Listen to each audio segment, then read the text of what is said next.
मीनाक्षी जी पानीपत से। राधे राधे गुरु जी। राधे राधे महाराज जी।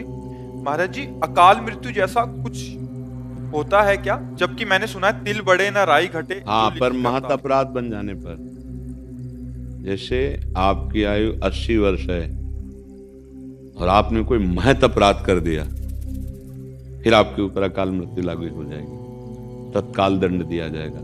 साधु अवज्ञा तुरत भवानी, कर कल्याण अखिल के हानि। जैसे कोई महत अपराध बन जाए, किसी महापुरुष का अपराध बन जाए।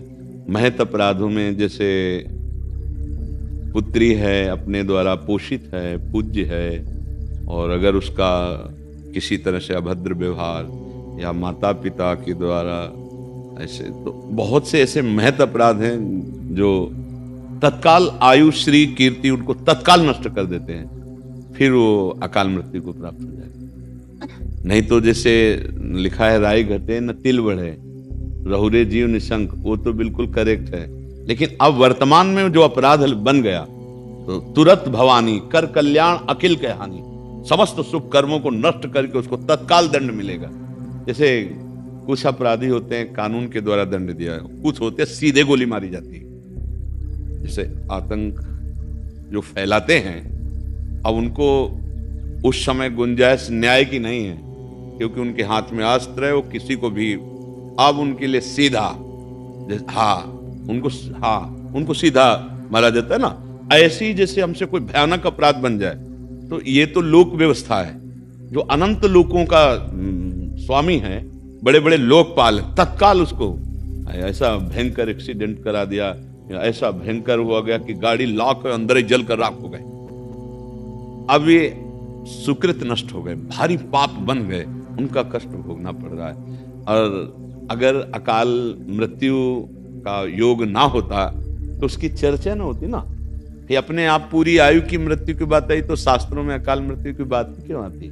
तो अकाल मृत्यु आती महत अपराध बन जाने पर, तत्काल आपके सुकृत नष्ट हुए, आपको योग बनेगा और आप नष्ट हो जाएंगे। यद्यपि आपकी आयु थी कि आप 80 साल जीते, पर आपने भयंकर अपराध कर दिए, आपकी आयु क्षीण हो गई, आपकी कीर्ति नष्ट हो जाएगी, आपका स्त्री नष्ट हो जाएगा, वैभव नष्ट हो जाएगा। ऐसा होता है, वो फिर मृत्यु को तत्काल।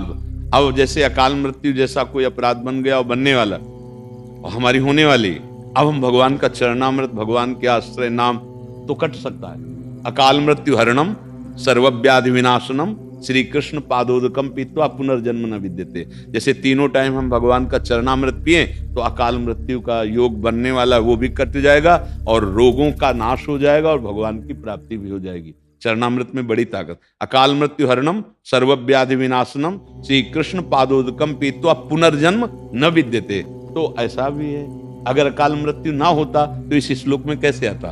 अकाल मृत्यु हरणम, मतलब अकाल मृत्यु होती है और उसका हरण हो सकता है। भगवान का नाम जप करो, तीनों समय भगवान का चरणामृत पियो, तो अकाल मृत्यु का अपहरण हो जाएगा। तो अकाल मृत्यु ऐसा नहीं कि नहीं होती है, होती है। जैसे कोई अकाल मृत्यु नाम की कोई वस्तु नहीं है, नहीं है। आपके द्वारा अगर महत अपराध बन गए तो फिर ऐसा है।